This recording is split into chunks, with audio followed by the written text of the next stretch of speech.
Hello, everyone, and welcome to the final episode of my podcast series, Happiness Across Borders, an investigation through podcasting.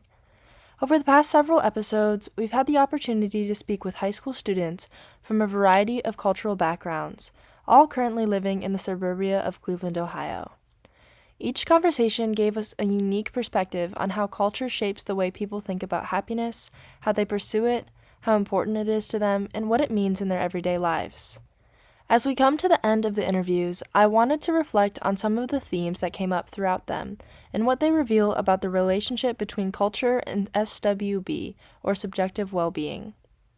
One of the most interesting things I noticed throughout each interview was that while everyone wants to be happy, people often define happiness in different ways. For some of the students, happiness was closely tied to family and community.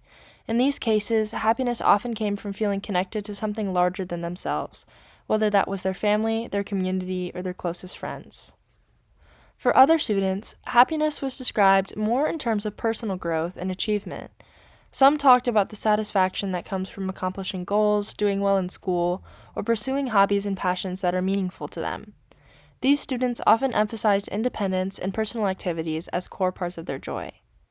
In most cases, we found a balance between the two aspects of happiness.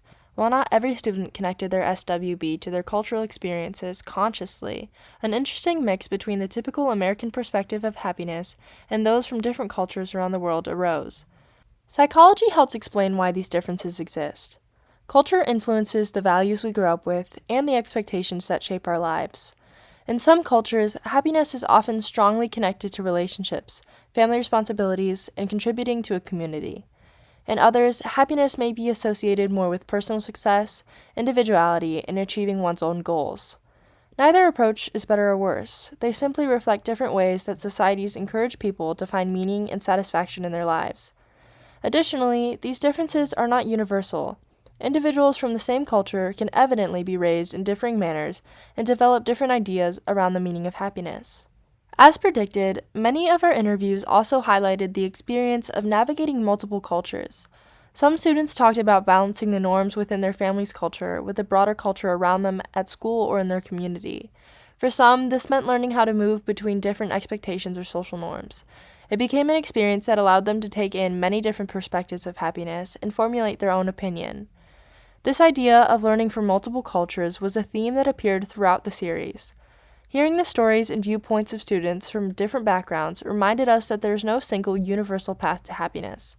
Instead, happiness can be shaped by many different influences: family values, social environments, personal experiences, and many more. Taking in perspectives from people that have experienced a blend of their own family-derived culture with their American experience has allowed us to investigate the cultural aspects of happiness in further depth. Starting with an empirical article comparing different people from different countries, and moving through different experiences within the United States. We have learned more about the truly personalized and distinct relationships with people and their identifying cultures. From people who immigrated to America to second or third generation Americans, each student contributed a unique and thoughtful viewpoint on the concept of happiness. Listening to these interviews also showed how powerful it can be to share perspectives. When we take the time to listen to people with different cultural experiences, we gain a deeper understanding of the ways people find meaning and joy in their lives. In many cases, we found that even though their traditions or backgrounds were different, they still shared many similar hopes and goals, like wanting supportive friendships, meaningful relationships, and opportunities to grow. Another takeaway from this series is that culture is not static. It evolves as people interact with each other, share ideas, and build new traditions. As already mentioned, many of the students we interviewed described blending elements of their cultural heritage with aspects of the American culture around them. This process can create new aspects of identity and belonging along with finding happiness. Throughout this podcast, we also saw how important storytelling can be. Each student's story helped us see culture and happiness through a different lens. Some stories focused on family and tradition, others on personal goals and independence, and many on balancing multiple identities. Together, these stories created a broader picture of how culture shapes emotional well-being. As a high school student myself, this topic is especially meaningful. Adolescence is a time when many people are exploring their identities and thinking more deeply about where they come from and where they want to go. Culture often plays a key role in that process, influencing the values people develop and the ways they understand themselves. From an adult perspective, this information can aid the understanding between traditional and modern aspects of culture. Instead of simply refusing the adaptation that comes with blending cultures, we can try to understand and build more connections between the younger and older generations. These conversations remind us that understanding culture isn't just about learning facts or traditions, it's about listening to people's experiences. By hearing directly from students with different backgrounds, we were able to see how cultural influences show up in everyday life and how they shape people's ideas about happiness. As we conclude this series, I hope these conversations encourage listeners to think about their own cultural experiences. How does your background influence what happiness means to you? What traditions, values, or relationships play a role in your well-being? And how might learning about other cultures expand your perspective?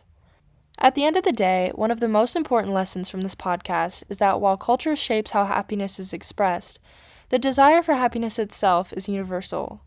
People everywhere want to feel connected, supported, and fulfilled in their lives. So I encourage you to go build those connections and find what truly makes you happy. To all the students who shared their thoughts and stories with us throughout this series, thank you for being open and honest about your experiences. Your perspectives help make this discussion richer and more meaningful. And to everyone who has listened along with us, I appreciate your time and curiosity. I hope this podcast has inspired you to continue exploring the connections between culture, psychology, and happiness in your own life and in the world around you. Thank you for joining me for this series, Happiness Across Borders, an investigation through podcasting. I was glad to journey along as your host. Now, please, go find what makes you happy.